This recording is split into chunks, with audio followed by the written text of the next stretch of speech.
बॉलीवुड में नशा और इससे जुड़े माफियाओं के किरदार हमेशा से ही बॉक्स ऑफिस के आंकड़ों को बढ़ाने के काम आते रहे हैं। हालांकि फिल्मों में अच्छे और बुरे पक्ष दोनों को दिखाया जाता है, लेकिन सच्चाई यह है कि अधिकांश फिल्में केवल मनोरंजन तक ही सीमित रह जाती हैं। फिल्मों से परे एक वेब सीरीज में भी यह सब्जेक्ट निर्माताओं की पहली पसंद बना हुआ है। अब एक और वेब सीरीज आई है जिसमें नशे की सप्लाई चेन को एक अलग ही तरीके से दिखाया गया है। डब्बा कार्टेल नाम की इस सीरीज की कहानी ठाणे में रहने वाली राजी यानी कि शालीन पांडे की है, जो घर से ही अपना टिफिन सेंटर चलाती है। इस काम में उसकी नौकरानी उसका सहयोग करती है, जबकि सास कुछ हद तक राजी को मदद पहुंचाती है। इस डब्बे में महिलाओं के लिए एक ऐसी जड़ी बूटी भी रखी जाती है जो उनका वैवाहिक जीवन सुधार सकती है। आगे जाकर राजी और उसकी नौकरानी एक बड़ी मुसीबत में फंस जाती हैं। ड्रग्स माफियाओं के जाल में फंसने के बाद उन्हें 40 लाख रुपए की मोटी रकम चुकाना है। ऐसा नहीं करने पर उन्हें अपनी जान से भी हाथ धोना पड़ सकता है।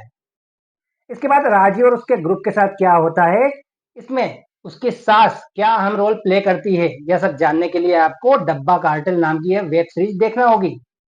डब्बा कार्टेल में राजी की सास के रूप में शबाना आजमी का किरदार आगे चलकर एक अलग ही रूप ले लेता है। उन्होंने इस सीरीज में एक दमदार भूमिका निभाई है। शबाना आजमी के अलावा गजराज राव, साई तामहनकर जैसे मंझे हुए कलाकारों ने भी इस सीरीज को आगे बढ़ाने में मदद की है।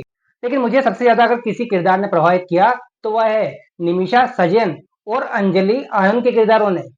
ये दोनों कलाकार अपने किरदारों में इस कदर डूबी नजर आई कि इनके अभिनय ने सीरीज के बड़े चेहरों को भी कुछ हद तक फीका कर दिया। निमिषा सजयन एक भारतीय अभिनेत्री हैं जो मराठी व अंग्रेजी भाषा की फिल्मों के अलावा मलयालम और तमिल फिल्मों में भी नजर आई हैं। उन्होंने इस सीरीज में हाउस मेड का किरदार निभाया है। इसके अलावा टीवी सीरियल्स में नजर आ चुकी अंजलि आनंद ने भी दर्शकों की रुचि को बनाए रखने में बेहतर रोल अदा किया है। मुसीबत में घिरने के बाद महिलाओं का यह समूह खाने के डिब्बे में ड्रग्स की सप्लाई शुरू कर देता है। इसके बाद कहानी में अलग अलग किरदार जुड़ते चले जाते हैं। डब्बा कार्टेल में शबाना आजमी का किरदार भले ही दमदार है, लेकिन इसमें संवादों की कमी खलती हुई नजर आती है। यदि उन्हें अच्छे और मजबूत डायलॉग दिए गए होते तो वे और बेहतर कर सकती थी। इसी प्रकार साउथ की एक्ट्रेस ज्योतिका भी सीरीज में नजर आई, लेकिन उनके कैरेक्टर को भी डेवलप करने में काफी टाइम लगा दिया गया।